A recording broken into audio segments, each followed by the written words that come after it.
Hi guys! Welcome back to my channel. Tonight is the first night I'm doing this premiere, so if you guys have any questions or comments, you can link them in the comment and I can answer right away.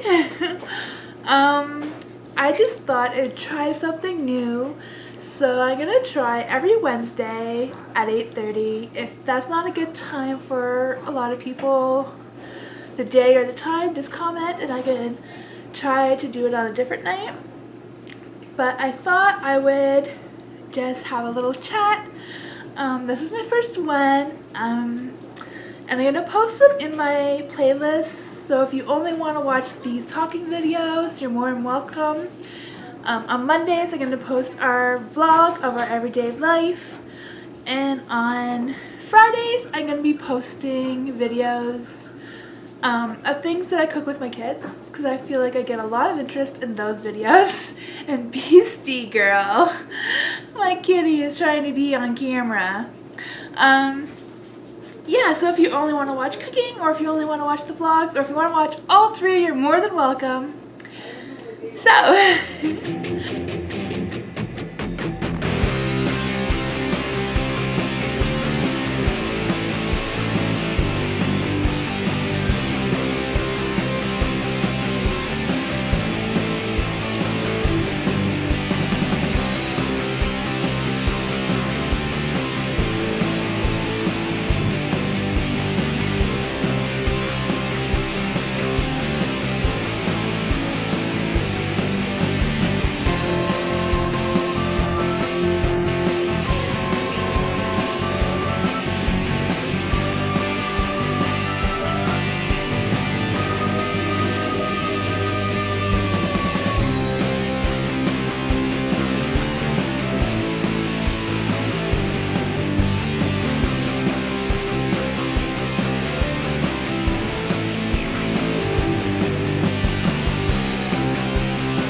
okay, so like I said, I'm Tammy. I'm 38 years old. I have ADHD. I was diagnosed when I was 35 years old, and it made my whole life make complete more sense than it did. I felt like I wasn't struggling so much to try to try to be normal. So I want to talk about that. Being a mom with ADHD, raising kids with additional needs, including ADHD, autism spectrum disorder, ODD, OCD, sensory processing disorder, and CAP, central auditory processing disorder. All those letters. I volunteered in schools. I've worked in schools with special needs kids. I've worked in group homes. So I thought I'd share my personal experiences, what I've learned through now my 16 years of parenting a child on the spectrum, and just my experience in general through my work and what I do. I'm not a psychologist or a doctor or anything. I'm just a mom sharing my experiences, and I just thought it'd be nice to just have a little session where parents can reach out and just chit chat. Like if I don't have answers for you, maybe someone in the comments might have a great suggestion. So it's all open to all of that. Kind of like a live, but like, you know, where parents can talk and chat and feel comfortable. If you just want to rant in the comments, that's perfectly fine. Or if you want to private message me, you can give me a private message on my Instagram. I'll link that down below. And sometimes you don't even need an answer. You just want to rant and have someone listen. And that's great too. Or if you just want to sit back and enjoy this video, you're more than welcome. I'm also going to be posting regularly on Mondays. Mondays at 8:30 I'll be posting our daily vlogs. I feel like 8:30 is a time when I'm more relaxed and I'm able to like sit down and watch videos, so I catch up on all my YouTubers around that time. So I figured maybe other parents or whoever's watching will be in the same boat. Sometimes it's just nice to know that there's somebody out there who's real, who understands our struggles, our daily life of, being at home. I'm a stay-at-home mom. I'm trying to run a little side business. It's challenging when you're trying to work from home and be there for your kids. I'm with my kids 24/7. So I totally get, how sometimes you just want somebody, anybody to talk to listen to you and to relate to, like sometimes you want to talk to your neighbor, but sometimes they just can't relate.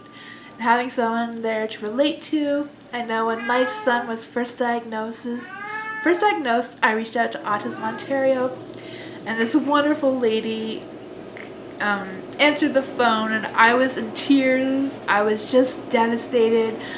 I didn't know what autism was.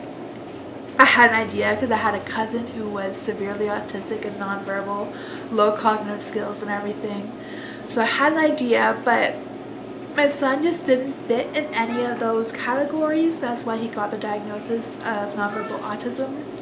But he didn't fit anywhere. Like, the doctor said he probably should have been diagnosed with Asperger's at the time because his cognitive skills were sort of where they should have been for his age. But his verbal skills and his social skills and emotional abilities were way lower. Like, he would say Kiki and Baba, Kiki for cookie and Baba for Bob the Builder, and like someone like that. Like, he wouldn't say I want a cookie, he would say me Kiki and things like that. So I was a young mom, and we started the process of getting him diagnosed when he was 3, but he didn't get his final diagnosis, so he was about 5, I think almost 6. But I didn't pick up on the red flags. Like, I had a home daycare, so my routine was 6 days a week we did the same thing because I worked for a city agency, so I had to report my weekly activity list to them at the time. So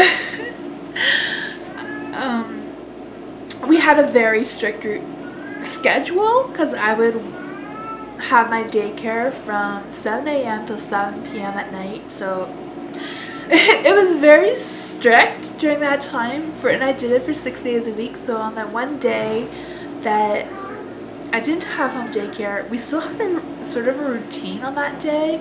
Like, it was expected we either go visit my mom or my great aunt or somebody like that. So it was kind of a routine. And then I got pregnant for Sarah.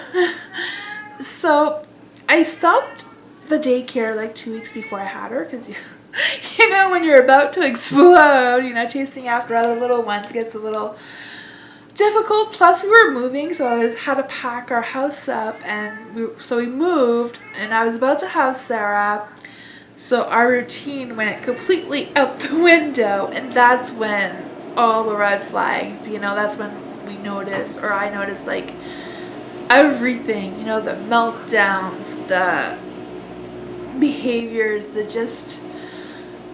they overwhelmed me. I didn't know what to do, who to turn to. There was no one out there I could relate to at the time. That's why I just feel like I can like give back some of what I got from Autism Ontario and what I got from the people in my life at that time that gave me some support. It was hard to find. It's very hard to find support, Like I said, been that mom. I've been the married mom, the divorced mom, the single mom. I've been it all. I've been, I've been that mom that screamed in principals' faces. I've been that mom that called the doctor every hour for weeks to get that appointment. I'm totally someone that I can relate to. I've been the person who's been depressed and not done anything at all for weeks. I just feel like I can relate. Maybe not to every single thing, but I want to share my experiences, what I've learned. Like, I'm no psychologist or doctor or anything like that. I'm just a mom sharing my experiences and things I've been through, my goals for my future, and just things I've worked on with my kids, how we've used visual schedules, how we build a routine, how we cope with anxiety, how we cope with triggers, how we deal with depression and stress and just everything. It can be so much, and having doctors and therapists are wonderful, but sometimes just having that parent that you can totally relate to can make a difference in your day. That's what I think. I don't know. So I just thought we could just be open and honest and just have a chat. I feel like if I don't have an answer to your question, or if I can't relate to your specific situation, I'm sure somebody in the comments may be able to help you. So just put them out there anyways. I want it to be open and safe, like no criticizing anybody's technique. Like, everybody's different. Every child is different. So definitely what works for mine won't work for your child, but it's just fun to get ideas, and maybe you're like, oh, I didn't try that before, and I get to try these little premieres, and if there's like too many questions or comments, I may try to do a live. I just feel like if I pre-plan what I'm going to say, it'll keep us on track and a shorter video. But we'll see how it goes. We'll try this, and I may try it live if there's enough interest, and if you have any comments, or if you just want to rant or anything like that, I'll link my Instagram down below. You can always message me on that anytime. Yeah, so love to hear from you. And this is what we're going to be doing every Wednesday. The topics that I have in mind are, like I said, anxiety, ODD, ADHD, autism spectrum disorder, any mental illness. There's so many. I have worked with lots of people, and I know kids. I've experienced depression and with children. I find that is sometimes the hardest one to figure out, is if your child is depressed or just not in the mood to do anything. And I want to share some tips I have that I motivate my children. Yeah. So I think I'm gonna end this video now and answer your comments, and hope you enjoy your evening, and I can't wait to meet you all next Wednesday. Bye guys!